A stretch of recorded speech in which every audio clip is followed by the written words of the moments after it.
सकाळचे ना 7:15 वाजलेले आहेत आणि आता खूप छान वाटते बघा. ही फुलं बघून ना सकाळी सकाळी खूप छान वाटते. तर आणि आज ना आभाळ आलेलं आहे. सकाळी सकाळी असं आभाळ गच्च भरलेलं आहे. तर अजून पाणी सुटलं नाही तर पायपाची ना इकडं जोडाजोडी करून ठेवली माऊलीच्या पप्पांनी. आणि बाहेर चाललं आहे त्यांचं गाडी पुसायचं. आणि आत्ताच आपल्या अक्षु आणि माऊली उठली. जरा लवकर नाहीत उठत, आता उशिराच उठते. कधी कधी माऊली ना लवकर उठत असतो. तर सकाळचं आपलं शांत शांत वातावरण, पाणी वगैरे आता सुटल 7:30 7:45 कधी कधी 7:45ला पण सुटते. आणि आता म्हणलं तर 7:15 वाजलेले. चला आता मला बनवायचं आहे मस्त चहा. आपलं माऊली बाळाचं बघा 2-2 ब्रश पाहिजेत मला, 2-2 ब्रश. एक ब्रश काय नको आहे, 2 ब्रश पाहिजे असं म्हणतोय. आणि हे जखम ना काय फरक पडना झालं आहे. तर इतका बोट सुजलं आहे, 2दा दवाखान्यात नेलं तरी बी काहीच नाही फरक पडला. इतकं जखम झाली ना आणि इतकं बघा काय करावं तेच कळलं नाही मला. असं इन्फेक्शन होतं आहे असं काय झालं आहे. आणि माऊलीचं पण इतका आगावपण असतो, अजिबात घरी बसत नाही. तर काल पप्पा म्हणत होते बघा घरीच थांब आजच्या दिवस. तर काय घरी थांबल्या तर शाळेत गेल्यानंतर धूळ माती हे वगैरे बसले नाही याच्यामध्ये, तर थोडंसं जास्तच होते. आणि काल आम्ही दवाखान्यात गेलो बघा, त्यावेळेस काय आतमध्ये येत नव्हतं. मी बाहेरच थांबतो, मी बाहेरच थांबतो, मी रिक्षात बसू का, मी रिक्षात बसू का करत होता आहे ना. का नाही काय मग का काय नाही, डॉक्टर इंजेक्शन करतील म्हणून. तर आदल्या दिवशीच बापून नेलं त्याला, परवा दिवशी इंजेक्शन नाही तर केलं आहे ना. इंजेक्शन काय करत नाही तर फक्त औषधं देतात त्याला. तिथं पण औषधाने गोळ्या दिलेलं. तरी बघा करडं सकाळी सकाळी सोडली. आणि माझं आता घरात चहा बनवायचं तयारी चालू आहे. आज पौर्णिमा आहे ना, तर इतकं निवांत निवांत काम चाललं आहे. चला तर निवांतच नाही तर पटपट आवरून घ्यायचं, देवपूजा आवरायची. अगोदर म्हटलं माऊलीच्या पप्पांना चहा बनवूया आणि तो परत लगेच भाजी चपाती, मग परत निवांत देवपूजा करूया. आज मला देव वगैरे घासून घ्यायच्यात. तर फुलं पण भरपूरच आलेत बाहेर. दूध ठेवले तापायला, अजून पाणी सुटलेलं नाही. सकाळचे 7-7:30 वाजलेले आहेत आणि माझी मस्त भाजीला फोडणी द्यायचं चालू आहे. तर व्हिडिओ नक्की शेवटपर्यंत बघा. हाय नमस्ते, मी शोभा तुम्हा सगळ्यांचे अगदी मनापासून स्वागत करते माझ्या एका छोट्याशा ब्लॉगमध्ये. कशा आहात सगळेजण? श्री स्वामी समर्थ. शुभ सकाळ सगळ्यांना. आज आहे गुरुपौर्णिमा आणि गुरुपौर्णिमेच्या सगळ्यांना खूप खूप सारी शुभेच्छा माझ्याकडून आणि माझ्या सहपरिवाराकडून. आणि बघा सगळ्या यूट्यूब फॅमिलीलाच ना, जे कोणी मावशा परत जे कोणी माझ्यापेक्षा मोठे असेल ना, त्यांना सगळ्यांना खूप खूप मनापासून गुरुपौर्णिमेच्या शुभेच्छा. आणि आज बघा गुरुपौर्णिमा असल्यामुळे ना मला जायचं आहे दत्ताला. आमच्या इथं बघा खूप मोठा कार्यक्रम असतो. शक्य झालं तर तुमच्याबरोबर पण थोडा का होईना व्हिडिओ शूट करून आणि शेअर करून. तर आता मला ना पोरांना ही डब्याची तयारी चालू होती. तर रात्रीच मी घेवडीची शेंगदा निवडून वगैरे ठेवलेली. आता सकाळच्या वेळेला सकाळच्याला ना आयत्या वेळी पटकन फोडणी देता येतं आणि लगेच होऊन जाते. आता मस्त वाफेवरची शेंग बनवायचं चालू होतं. आणि शेंग बरं का अगदी ताजी होती ना.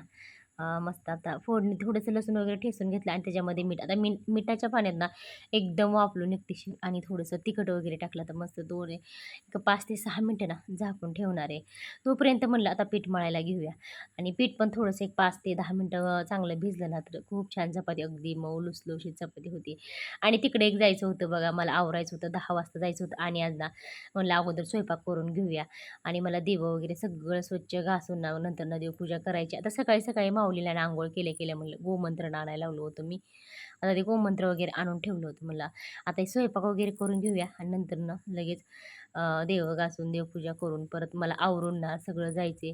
एक एक छाट-छूट कामं करत नाही इतका वेळ कसा निघून जातो हे काहीच कळत नाही. थोडंसं बघा छान वाफ निघाली. त्याच्यानंतर थोडंसं शेंगदाण्याचं कूट टाकलं, ओबड-धोबड कुटलेलं. आता एक 15-20 दिवस झालं ना मिक्सर नाही. आता माझं ना उकळीतच कुटायचं चालू आहे. तर माहीत नाही आता कधी मुहूर्त लागतो मिक्सरला. आणि दररोज मी माऊलीच्या पप्पांना म्हणत असते मिक्सर न्या.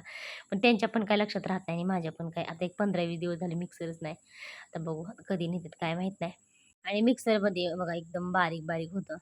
आणि चपात्या बनवायला चालू झाल्या. माझे 1-2 चपात्या झाल्या ना, लगेच ह्यांची पंगत पडते. माऊलीची, अक्षताची आणि माऊलीच्या पप्पांची जेवायची. पोरांचा डबा बांधायचा. तर दररोज ना मला माऊलीचा डबा बांधावा लागतो. अक्षताचं कसं तिला म्हणजे की तिचं काही नसतं. त्या म्हणजे स्वतः डबा स्वतःच बांधते. आता माऊलीचं काही तसं नसतंय. माऊलीला ना डबा बांधूनच द्यावा लागतो. त्याच्यानंतर बघा आमच्या बापूंची ना बहीण होते त्या आजारी पडलेले आहेत. त्यांच्यासाठी असं मस्त सकाळी-सकाळी चहा उकळून घेतला. त्याच्यानंतर देव वगैरे घासली आणि स्वच्छ आपलं देव घासून ना देवपूजा करून घेतात. इतकी गडबड झालती ना त्या ताईंचं मला 2दा फोन येऊन गेले. आवरलं एकदाचं सगळं आणि आता आभाळ गच्च भरले माहीत नाही पाऊस येतोय की काय. तर कपडे तर बघा इकडं बाहेरच टाकलेले मी आणि त्या ताईंचा ना मला फोन आलाय 2दा. आवरले का नाही तुझं? आवरले का नाही? तर आवरलं. तर गेल्या आठवड्यात ना हे ब्लाऊज शिवला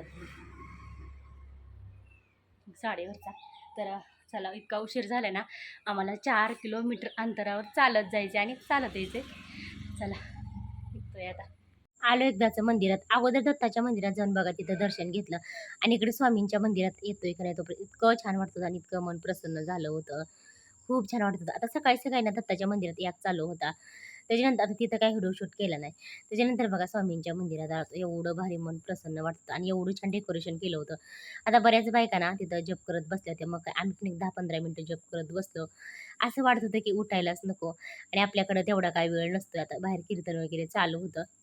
एक दिवस त्यांना तुमच्याकरता यावं लागेल. निळोबरायांनी काय केलं? नारायण महाराजांच्या मुखामधून पंढरपूरच्या वाळवंटात तुकाराम महाराजांची कीर्ती ऐकली. महाराज वैकुंठाला गेले असताना आज भरपूर अशी गर्दी होती बघा, इतकी गर्दी होती, काय सांगायलाच नको. आता मी जसे बरेच दिवस झालं बघा 2-2.5 वर्ष झालं दत्ताला जाते. पण एवढी गर्दी मी कधीच बघितली नव्हती. आता मी व्हिडिओ शूट करायला लागले का नाही, आता बायका बघा हसत होत्या. आता एवढ्या बायकामध्ये व्हिडिओ शूट करायचं म्हणलं ना, आता सगळेजण ना माझ्याकडेच बघत आहेत. आता आपण व्हिडिओ शूट करायला लागलो, तर बरंच पब्लिक होतं, पण सगळेजण माझ्याकडे बघत होते. आरती झाली, कीर्तन झालं, त्याच्यानंतर प्रसाद खाण्यासाठी बघा सगळेजण बसले होते. आता प्रसादात ना खूप छान मेनू होता. जिलेबी, गोड शिरा, परत भात, पुरी आणि मस्त बटाट्याची भाजी. खूप छान मेनू होतं. त्याच्यानंतर बघा प्रसाद वगैरे खाऊन झालं आणि आम्हाला काही चालतच यावं लागलं शेवटी. आता 4 किलोमीटर अंतरावर ना चालत आलो होतो. आमच्या शेजारच्या ताई आणि मी. आता असं वाटत होतं की थोडंसं वाटतच बसावं, इतका थकवा आला होता चालून आणि थोडंसं कुठंतरी बसूया आपण. काय अजिबात काही बसू वाटते बेता अजिबात नाही बसू वाटलं. तसंच ना हळू करत घरी आलो. आता संध्याकाळचे ना 7:30 वाजल्यात. तर सगळ्यात अगोदर इकडं मी दिवाबत्ती वगैरे केली. आता दिवस मावळले ना दिवाबत्ती केली आणि आज गुरुपौर्णिमा आहे तर लवकर दिवाबत्ती करून घेतली. तर तसं पण लवकर नाही झालं, 7:30 वाजले होत्या आणि तो 2-3 दिवसानंतर बघ आज थोडंसं कुठंतरी बरं वाटायला लागले आणि दत्ताला वगैरे गेलेली. तर अजून स्वयंपाक वगैरे बनवला नाही. आता मी दत्ताला गेलेली आज माझा उपवास होता बघा, पौर्णिमा असते माझी.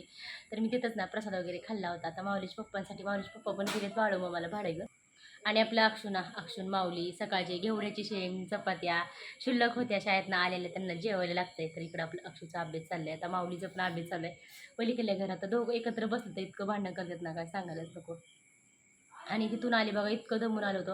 अक्षरशः आम्ही 4 किलोमीटर अंतरावरला चालत आलोय आणि मी थोडंसं व्हिडिओ पण शूट केलेला आहे. चालत आलो, इतकं दमून गेलो, आल्याला इतकं दमल्यासारखं झालं, इतका थकवा कंटाळा आला. एक तासभर बघा, तास दीड तास ना आराम केला. त्याच्यानंतर झाडून वगैरे काढलं आणि आजारपणा बघा, आजारपणा यायला लगेच येते एका तासात 2 तासात एका दिवसात आणि जायला काय लगेच जात नाही. तर असं माझ्यासोबत इतकं 2-4 दिवस ना अक्षरशः मला इतकं त्रास होत होता आणि काय ना कामंसुद्धा करू वाटत नव्हती. आणि आपले 2 दिवस अक्षीने कपडे धुवायला मदत केली, सगळी कपडे भांडी वगैरे करत होती आणि मी तिथं फक्त ना गॅसपाशी स्वयंपाक करत होते कधी. आणि ना मला ना व्हिडिओसुद्धा एडिटिंग करू वाटत नव्हतं, इतका त्रास व्हायचा ना बापरे. मला रात्रभर ना झोप म्हणजे लागत नव्हती, इतका त्रास होता. काल सकाळी बघा दवाखान्यात गेलो आणि तेव्हा कुठंसं थोडंसं बरं वाटायला लागलं. आणि मी अगोदर ना डॉक्टराकडनं म्हणजे की डॉक्टरकडूनच गोळ्या आणल्या होत्या, तर त्याचा काही मला फरकच पडला नव्हता. माऊलीच्या पप्पांना आणायला लावलेलं. ज्यावेळेस इंजेक्शनं घेतली ना त्यावेळेस थोडंसं बरं वाटायला लागलं. आणि आता मगाशी ना गॅस वगैरे घासून घेतला, शेगडी पुसून घेतली, घरं पुसून घेतली आणि एक दळण आलं होतं ते दळून घेतलं आणि शेळीचं ना झाडून वगैरे काढलं बापूंनी मगाशी. परत एकदा शेळीसाठी ना मस्त ताजं गवत आणलेलं आहे. आता ते हे बघा आता भरपूर सारा अंधार पडलेला आहे. आता येतीलच माऊलीचे पप्पा, काय माहिती त्यांना 9-9:30 पण वाजतात यायला. लवकर काय येत नाहीत, आत्ताच गेलेत ना. 7:30ला आरती असते तर बराच वेळ प्रसाद खायचं, सगळ्यांचे पाय वगैरे पडायचे, म्हणजे सगळ्यांचं दर्शन वगैरे घेऊन झाल्याशिवाय काय बायका निघत नाही त्या.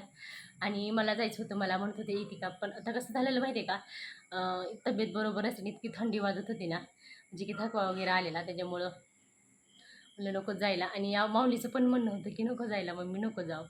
तर माऊलीला पण इतकी कणकणी वगैरे आली बघा, ते दुख झाले ना त्याच्यामुळं मग काय जाता आलंच नाही.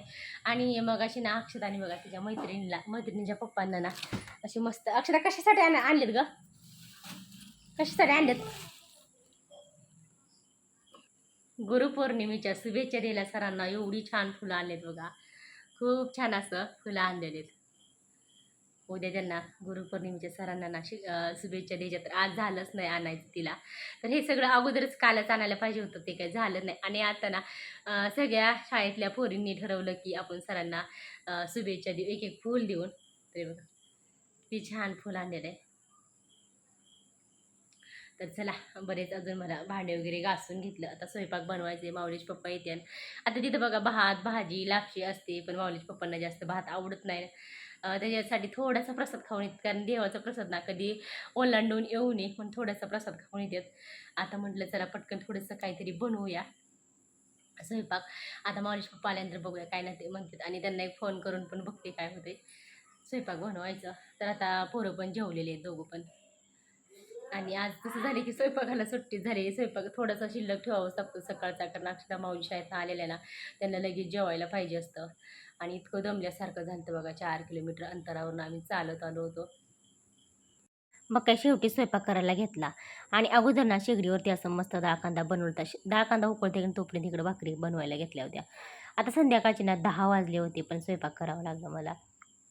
कधी कधी ना असं भरपूर असा उशीर होत असते. तर आजच्या व्हिडिओमध्ये एवढंच, बाय.